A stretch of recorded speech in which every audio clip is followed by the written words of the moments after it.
Gentlelady yields back. Gentleman from Kentucky is recognized. Thank you, Mr. Chairman. Mr. Shellenberger, last Congress, you helped expose censorship grants at the National Science Foundation, specifically known as Track F grants. Can you tell us more about those censorship activities conducted associated with these grants? Yeah, this was the National Science Foundation's Track F was basically to create censorship tools that would become sort of the middleware to, such as NewsGuard, for example, is the most famous of which, or the Global Disinformation Index.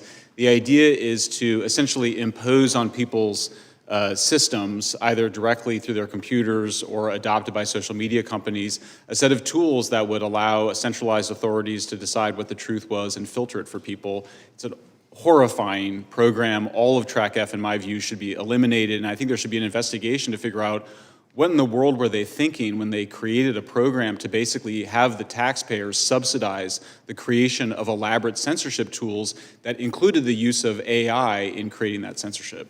So taxpayers are actually paying for the government to help private companies censor their free speech. Yeah, and then the idea was that they were just going to, give these tools to Facebook and X and others to use, or to give them to Microsoft and others to use.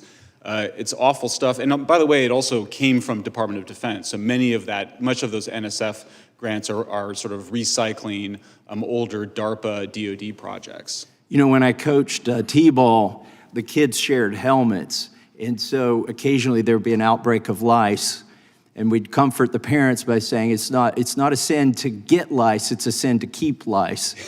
So with these Track F grants, later today I plan to reintroduce my bill to eliminate those. And I want to make a plea to the White House and anybody in the executive branch who's listening, or anybody at DOJ, you need to go after these Track F grants and defund anything that says mis, dis, or malinformation. Those are all, in my opinion, Orwellian terms.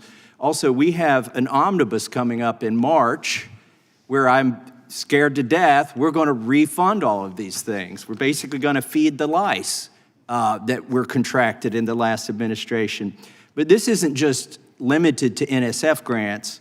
The Cybersecurity and Infrastructure Security Agency, CISA, within DHS is a flagrant violator of free speech. It had things like election integrity partnership. Mr. Taibbi, can you tell us anything about this? What's going on at DHS or CISA? Yeah, so CISA was as we found in the Twitter files, the election integrity partnership was run by Stanford. They had 4 partners, including the Center for an Informed Public, University of Washington, Graphica, the Atlantic Council's Digital Forensic Research Labs, but they partnered with CISA and the Global Engagement Center at the State Department, and we found in the Twitter files, and also Chairman Jordan also found some emails basically saying that this EIP project was founded at the behest of DHS. This essentially EIP was a CISA-created project, or it was a CISA sort of sponsored project. And it was, it's essentially a content moderation removal operation that was sponsored by the American taxpayer. Another example of American taxpayers unwittingly, without knowing, funding their own violation or deprivation of their First Amendment rights. Mr. Shellenberger, can you explain how you traced USAID funding that served as the basis for whistleblower report in 2019, which led to the impeachment of President Trump?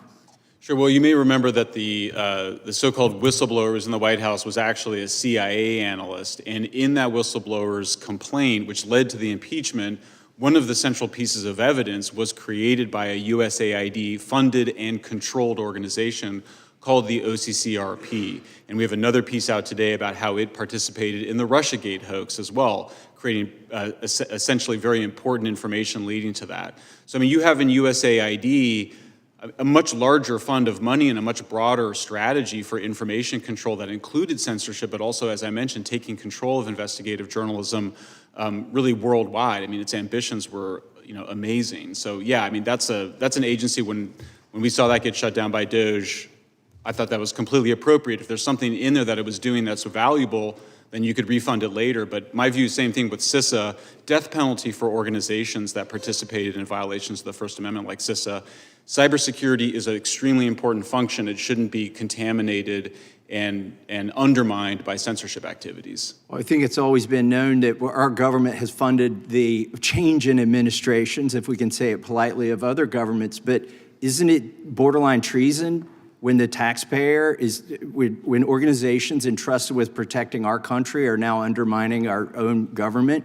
Absolutely. I mean, if you're trying to do regime change, illegal, if you're weaponizing DHS, FBI, CISA, that's treasonous regime change activities redirected, that you developed abroad, that we developed abroad for regime change, directed against the American people and our representatives. I mean, it's shocking, and we still haven't dealt with it as a country. Mr. Chairman, I see my time has expired. I'd like to introduce into the record, or ask unanimous consent to introduce into the record, an article in Newsmax, Shellenberger, USAID paid for Trump impeachment effort, dated February 6, 2025. Without objection.